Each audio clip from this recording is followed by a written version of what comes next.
Well. Looks like the new Doom port is on Steam now. Any owners of the Ultimate Doom and Doom 2 on Steam get the port for free. Not only that, but they sure did update the port a bit, didn't they? Let's dig right into it. But before I start, I should mention that the original iWads for both games are still intact. They're in the same folders and everything. So if you want to play all the other source ports, this new update isn't stopping you. The iWads on the Bethesda Store version are still screwed up though. With this update, you're better off not even looking at the Bethesda Store versions. Perhaps not even the Bethesda Store at all. Right, so not only was this port put on Steam, but it came with a number of updates, huh? Let's look at some. Well, first things first, you can see the game's in widescreen, 60x9 widescreen even. This is the first time an official port of the game has had this support, and I say, it's about time. It looks great too. It's got a bit of that chunky rendering resolution, kinda like Crispy Doom. The title and intermission screens got some adjustments to support this endeavor too. Not only does it have widescreen support, but it also has the option to change the frame rate. You've got the option for 30, 60, 120, 144, 165, 240, and even uncapped. By the way, you got an option for 30 frames per second but not 35. Just a nitpick at this point, but it'd be nice to match the frame rate with the tick rate. Anyway, the frame rate changing has one big problem though. When you go above 60, the mouse aiming starts to fall apart. This is especially noticeable on the uncapped frame rate. It's hard to explain without you playing it yourself, but in this footage I'm turning the mouse the same way I would if I was playing at 60 or 30. Changing the sensitivity doesn't help either. It's broken. On the bright side, the mouse feels good at 60 frames per second though. Too bad it doesn't feel consistent with all the other frame rates aside from 30. Hopefully this gets fixed in the future because right now it's the only real problem I have with this port. How about the other features though? Well, the hack support is in. That means the weapons and enemies' behavior can be changed, which will allow for more modding variety, which means you can play certain total conversions too. However, this dehacked support currently only supports WADs that have the dehacked patches put inside them. You can't load it all separately. This port can really use the option to activate multiple WADs and mods at once. In the meantime, however, this addition is really great for this port's future. Before this update came out, there was also the addition of this little stats counter over a few months after I made my previous video.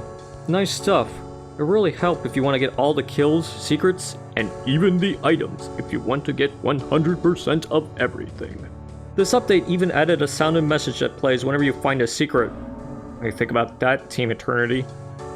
Some other new features include the addition of a crosshair, which I'll never use, split screen deathmatch, which is nice if you have friends, and a new difficulty called Ultra Violence Plus. What this difficulty does is turn on fast monsters and adds co-op enemies to the maps that have them. By the way, Turbo Pinkies and fast projectiles are back, and it's about time. Good luck beating stuff like Plutonium back to Saturn X on this new difficulty though. If you're a Nightmare fan, you'll probably like that they fixed the monsters here too. Heck, it even has a warning again. Something's missing from this though.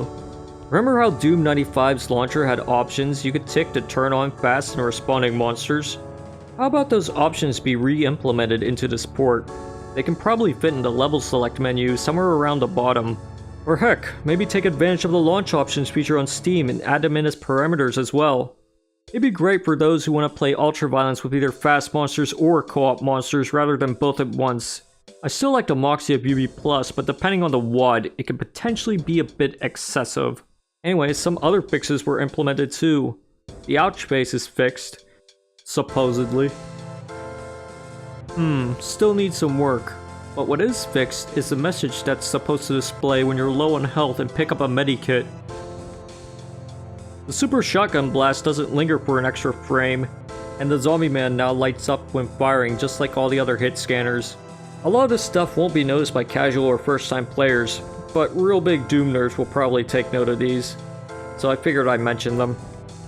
Alright, so that's pretty much all the main things added in this update. What will the future hold for this port? Well, not Boom, MBF, or GZ Doom support.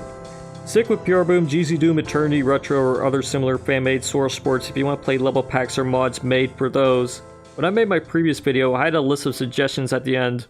A lot of those issues have been addressed, at the very least partially. One thing that'll probably really help this port is allowing multiple add-ons to be loaded at once. Regardless, I don't think I'd have any issue recommending this port to first-time players at this point. Except the frame rate mouse thing for those who have monitors with higher refresh rates. Guess we'll just have to cope with 60 FPS for this port for now. It's either that or broken controls. That's all I have for you guys. If you have the Steam version, you can check the port out and tell me what you guys think about it. If you have the GOG version, you don't get the port, and you probably already installed a good port to go with it. If you liked the video, thumb it up, and if you want, you can support me with my coffee link in the description.